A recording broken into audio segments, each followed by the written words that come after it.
Good afternoon, lunchtime lifter listeners and viewers. We have made it to episode 5. I have special guest, WNBA dancer. That's what I wanted to be, a player. Dancer, Rodneshia Seals. I am so happy to have you here. Yes, today's episode is survival and just a little history on how we got here. Me and Rodneshia, we filmed last week. And it was such a powerful episode, which is why the enemy muted. So God brought her in-house, and in-house is always better. We get to see the visual. So I have her here sitting next to me, and I'm just going to let you open up on what survival means to you and your story. Survival means to me like just continuing on despite. So whatever is going on in your life and you just feel like it's attacking you, the enemy, you're surviving when you face it head on, and then you just keep moving, keep living your life. So literally that's what I've been doing, is surviving. Everybody that knows me for the most part knows that I lost both of my parents. Yes. And so survival for me, it was no option. It was fight or flight, literally. I did not lose them together because everybody's like, oh my gosh, you lost them together. No, they died 6 years apart. My father was when I was a freshman in college, and then my mom when I was 25. But I've been surviving ever since. Woo. Yes, I had some questions, and I got some questions from a poll of people who have lost either a loved one or both loved ones. Okay. And you actually took the first question was, if you could describe your life now in one word, what word would you choose and why? And you said survival. That's what you've been doing. And one thing when you lose both parents, I like to know is the support system. Like after all of that took place, how was your support system? Did you have the support you needed? The support system makes a big difference. Mm-hmm. You know, when someone dies, everyone piles in right then. They're there from the time they find out that person is dead until after the funeral. Mm-hmm. But what people don't realize is after the funeral is when we need the support. It's not leading up to. Okay. You know, because they're going to be there. So the wake and all that, your home is filled with people. And then it's like, as soon as it's over, I'll give it about a week, that support kind of just dies down. You know, people go back to their normal lives, but that's when you need it the most. So I did I have a big family. So my dad, he only had, 3 siblings, but my mom, it was 11 of them. Mm-hmm. So I was able to, find comfort with my family. Both of her parents were still living, my grandparents. Mm-hmm. So, I could pop in and see them and talk to them. But that support is imperative. Yes, and it's needed. And so I'm very happy that you had that support system. And you dive right into my questions. And it was like, how is your life now? So you get to a point where you've been thriving in chaos. And that's how I describe my life. I was thriving in chaos from the minute that my father died when I was 18 up until now. Mm-hmm. And I don't think I was able to breathe until like December of 2018. Ooh. So for that long period, I was waiting to exhale. I had just been holding it, and then finally God said, okay, you had enough. Mm-hmm. And that was my breaking point in December. And I was able to breathe and then walk into living. Mm-hmm. And just coming from a Christian standpoint, like with all of that taking place, did you get angry with God? Absolutely. When death wasn't nothing new to me. Mm-hmm. My mom had lost her oldest brother when I was in middle school. But when my dad died, I was angry at God. Mm-hmm. So I had been praise dancing since I was about 7 years old. Mm-hmm. And that was my ministry. So when my dad died, I said, okay, God, I got you. I'm going to punish you. I'm not going to dance no more. Mm-hmm. And I didn't dance again until after I graduated from college. That's all I know you to do. I know you from dancing. But I was so angry because I was like, you took something that I loved, and then I had to realize you can't punish God. I can't punish him. I can disappoint him by being angry with him and not understanding where he was coming from when he had to call his angel home. But at 18, I didn't even want to touch that. Well, like I said, it's deep for me because I have cousins, my cousin Tamika and Kareem. They lost both of their parents, my Uncle Jimmy and my Aunt Elizabeth, and I've been praying for their healing because it's just like, it's not easy, and it takes time, and you can always say, I feel your pain, but to them, you don't feel your pain. No. You still have both of your parents. You're still walking around, nothing in your life has changed, so you can't, and that's why I said I started to say I empathize, because you can't really sympathize. Right. You didn't go through it. And just how was the healing process for you? Like the steps, now that I call you an overcomer, because like we've been saying that term the whole time. I've been utilizing it with her, and I don't use the term loosely, because if I think about myself losing either one of my parents, I don't see me being at the place that she is today anytime soon. I'm not talking about especially at that age, it would probably almost take me a lifetime to heal. So what do you do in remembrance of your parents to help you heal? More so is the question. With my dad, it was kind of new, and I suffered from anxiety really, really bad. Luther Vandross died right after my father, and I remember saying, I need to call my dad. And he was already dead. And I was like, oh my gosh. So for my dad, I had to start, instead of Dear Diary, it was Dear Daddy. I got a journal, and I started writing. And every day, you know, I would write him a letter about my day. And then eventually I was able to go from every day to every week. So on Sunday, let me just prepare my week and tell you. And then eventually it went to monthly on the day that he had died. So the 23rd of every month, I would write something. And then eventually it gets to a point where you don't have to write anymore. Because now you have, what you've been doing all this time is talking to him and writing, but now you can just talk and say it. Oh wow, that's deep. But with my mother, it was a little different. You know, I wasn't prepared for her death. I wasn't prepared for either of them. So it's different when you lose a parent that's been sick and they're on their deathbed. My mom had a massive stroke. My father had a heart attack. I didn't get to say goodbye to either one of them. Oh wow. So with my mom, I just started doing things that we used to do together. So she was cremated, which was different from my father.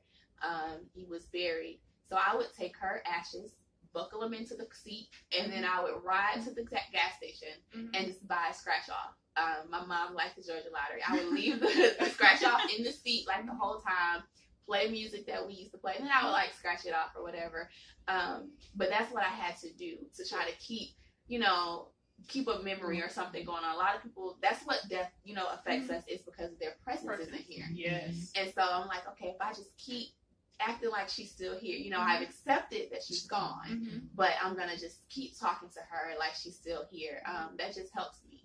Okay, and that you doing the interview, because that was my question, what gives you strength? And that is what gives you strength, is making a way, not letting her go. Although she's not presently here, you're still attached. Right. And I mean, even just talking about that from a real perspective, that's so tough. It is. You have to pull out those. I pull out those pictures. I look at them. I don't want to forget. You know. Yes, and that in itself is just touch. It's hard for me to swallow to get to the next question, because just thinking about that process and just visualizing you doing that's very, very tough.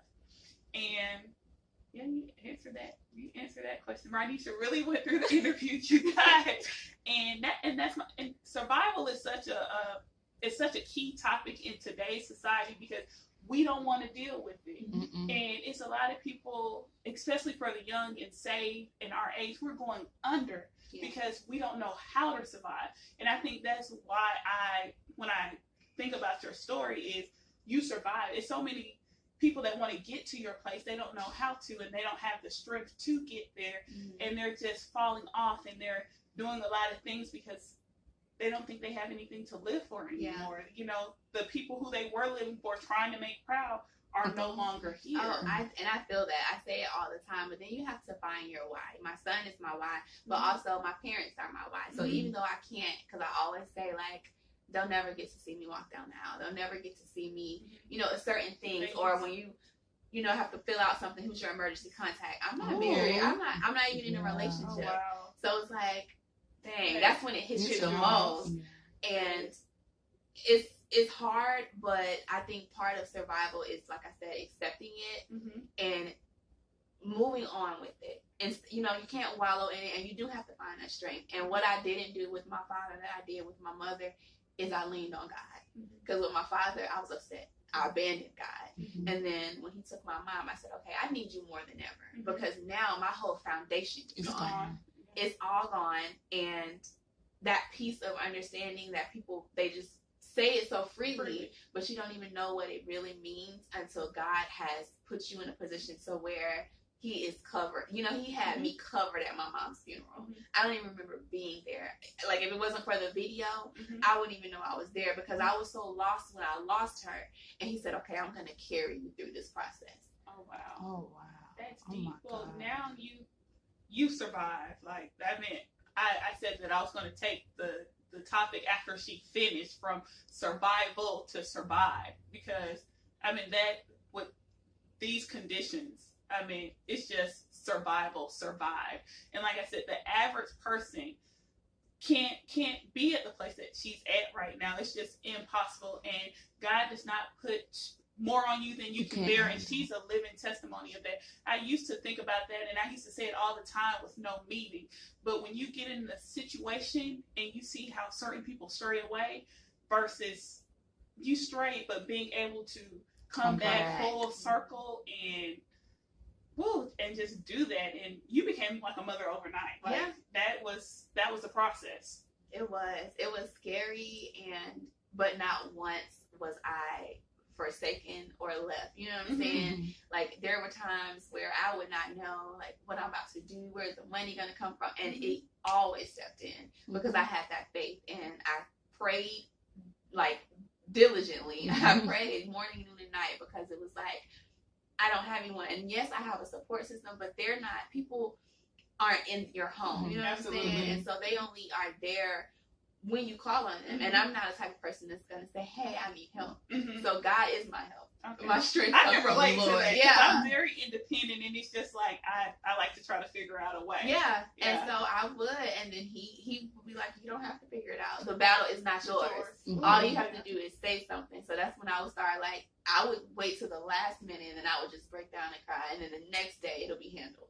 Absolutely. Wow. Because in all of this, he's letting you know that you're not alone. Right. And I mean, it's nothing else. I said from the beginning that I was going to let her have her way with this episode, because I can't really relate to her survival.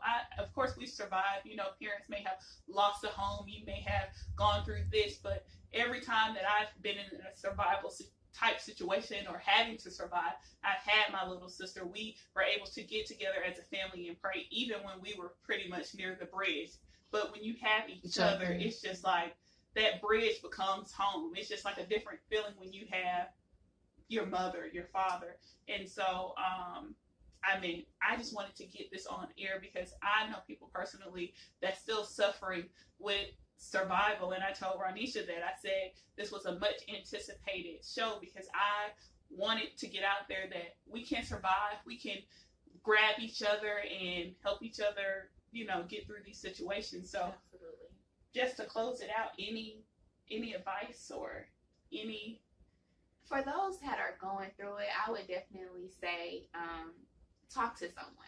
And the best people to talk to are people who've been through it. You won't even realize, you know, like, I had older cousins who had lost parents that had became such a refuge for me when I lost mine, because you just don't realize that, you know, it's different to have a parent, you know, or not have them, and then they die, and then you're never in your life. But if they were in your life your whole time, like, it's just a part of you is gone. So when you talk to someone else, it's like kind of filling that void a little bit, because then you guys get to talk about the memories and things of that nature. And I just think that helps a lot. And then also, like I said, not trying to forget the memories. Pull out those albums at your mom's, dad's house, whoever it is. Look at the pictures. Remember the memories. Because that's what's going to keep you grounded. That's going to become your strength. Absolutely. And again, I thank Rodneshia for doing the topic of survival. I want to get people with real life issues, real news, real stories, so we're able to connect and know that we can overcome. And it's a wrap. It's a wrap.